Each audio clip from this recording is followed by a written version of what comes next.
तो इस फिगर को हम लोग फिर से एक बार छोटा सा डायग्राम में समझा देते हैं।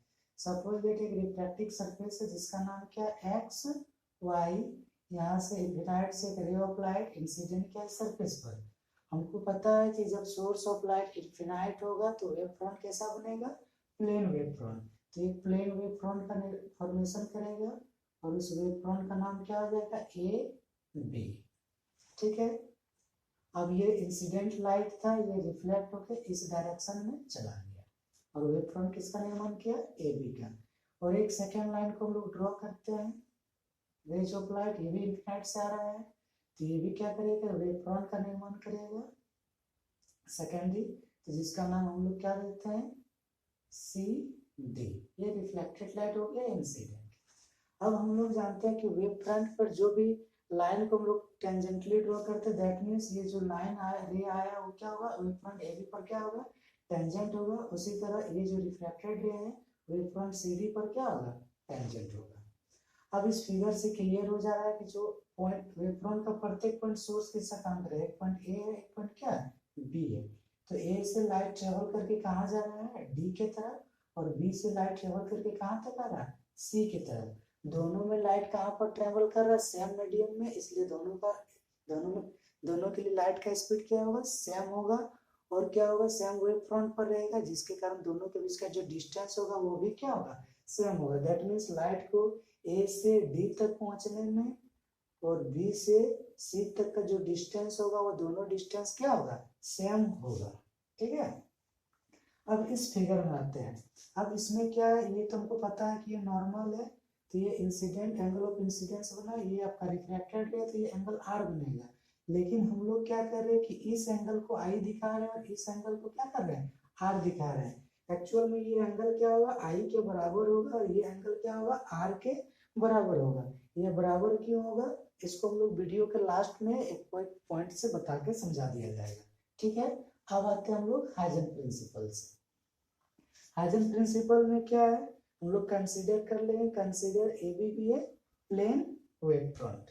ए बी मेरा क्या है, एक प्लेन वेव फ्रंट है, incident on the refracting surface X Y.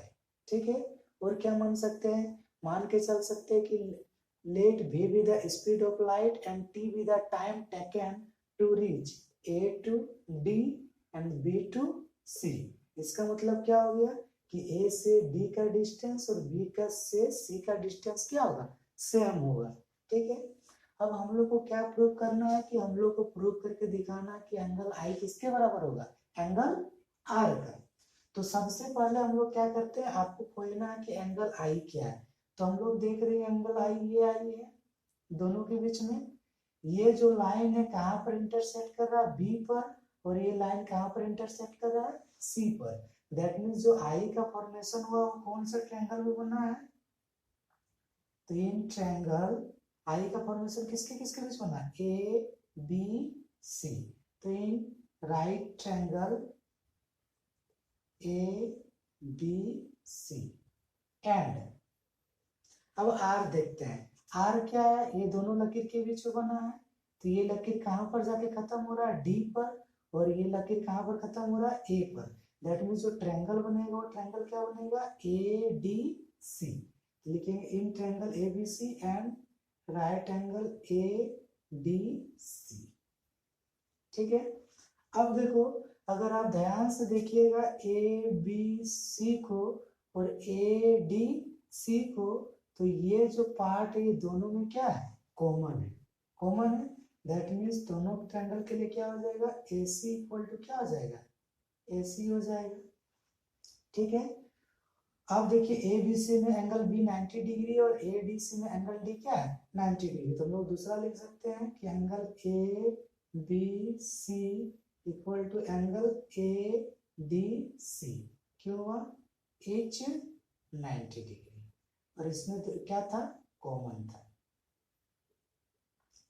तीसरा क्या देख सकते हैं, अगर आप ए बी सी खोजते हैं, ए बी सी, तो ए बी सी में लाइट कहाँ से कहाँ ट्रेवल कर रहा है, बी से सी।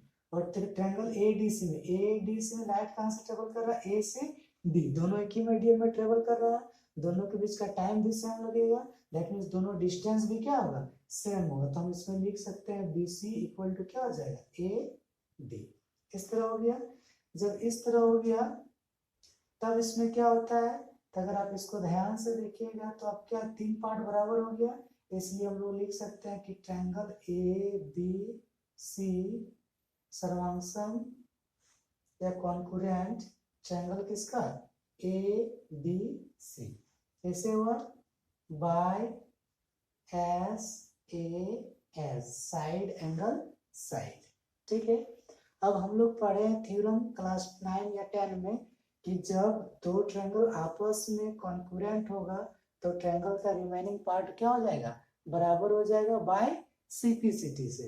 तो इससे हम लोग लिख सकते हैं दैट इज, इसलिए क्या हो जाएगा, एंगल I इक्वल टू क्या हो जाएगा, एंगल R। कैसे हो गया, CPCT से हो गया आपका लॉज ऑफ रिफ्लेक्शन प्रूव्ड। ठीक है। अब आप लोग को समझना है कि जैसे हम यहाँ पर बताएं कि I, ये एंगल किसके बराबर होगा, इस I के बराबर होगा। कैसे बराबर होगा उसको हम यहाँ पर आपको समझा देते हैं। ठीक है।